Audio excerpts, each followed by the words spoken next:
This is the new Canon R6 Mark II. The box has the same design as the previous Canon R6, but it is thinner.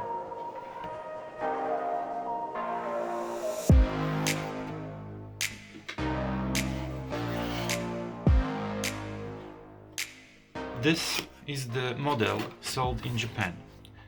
It comes with warranty card, which in Japan is only 1 year.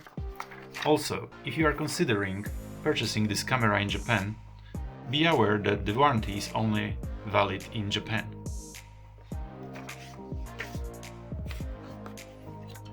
Manual, charger, which is exactly the same as the one sold with Canon R6 and Canon R7. And the LP E6NH battery.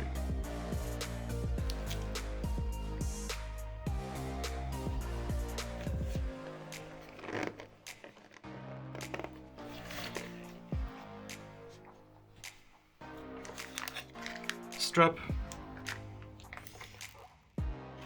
and the camera itself. When compared Canon R6 Mark II and R6, there are a few changes to the body.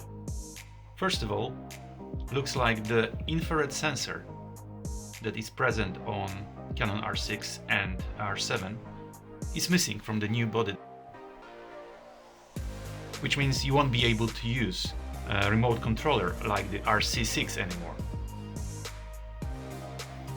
There are few additions to the body, such as the on-off switch on the right side and the photo-video switch on the left side. Canon R6 Mark II comes with the new hot shoe. The LCD and viewfinder is the same on both cameras, with 3.69 million dots and the refresh rate of 120p. But the R6 Mark II has additional option of optical viewer simulation view assist, which it inherited from Canon R3. When it comes to size, both cameras are supposed to be the same.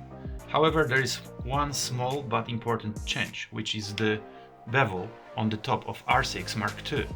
The R6 has a smooth top.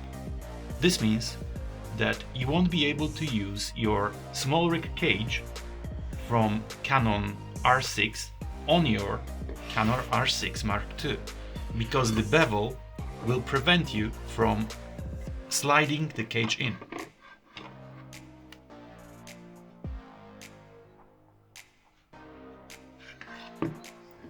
Which is shame, because this means we have to spend additional money to get the new cage for Canon R6 Mark II.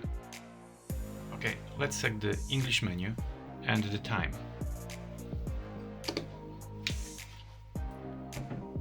The battery that came with the camera is probably discharged, because this is how shipping companies ship batteries here in Japan.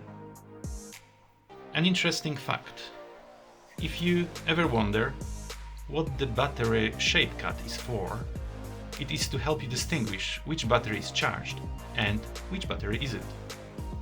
If you are on a shoot and have some batteries that are fresh and some batteries that are flat, basically you color grade them. So if the battery is charged, you put it this way and you see blue color, that's charged battery. When battery is flat, you put it the other way and you see black color, which means the battery is discharged.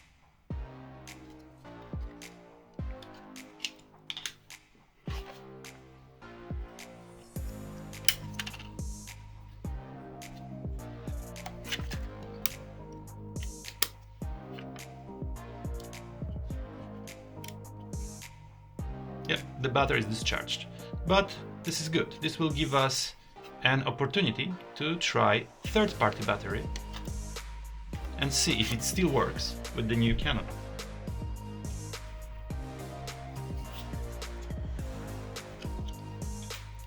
This is a third-party battery from Neewer. It works pretty well in both Canon R6 and Canon R7.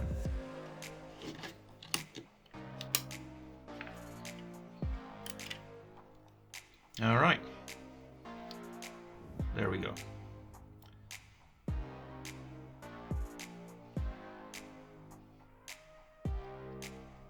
December 15th.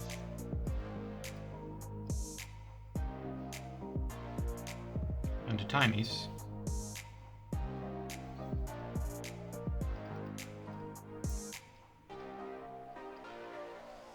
2.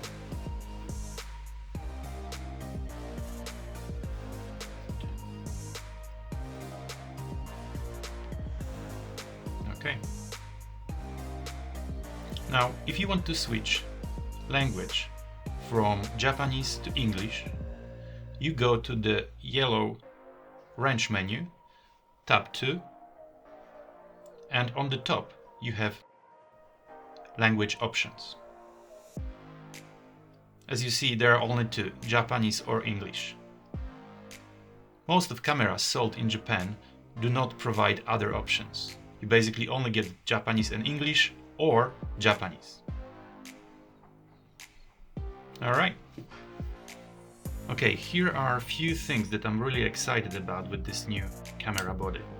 First of all is the custom shooting modes in video, which we didn't have with the Canon R6.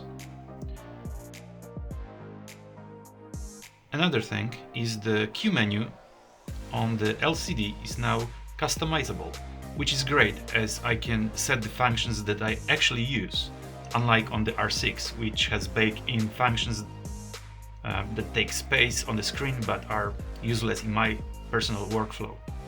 I'm also excited with the Detect Only AF, which will prevent autofocus from jumping into the background when the subject leaves the frame. What else? The focus breathing correction in video. Another great thing is the pre-capture in both photo and video.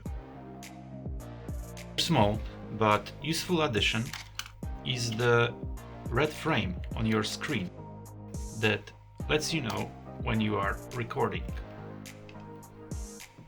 What I'm not so happy about is the fact that Canon is still giving us the micro HDMI out, which I really dislike. Also the covers. I prefer covers from the R7, which are separated, so each port has its own cover.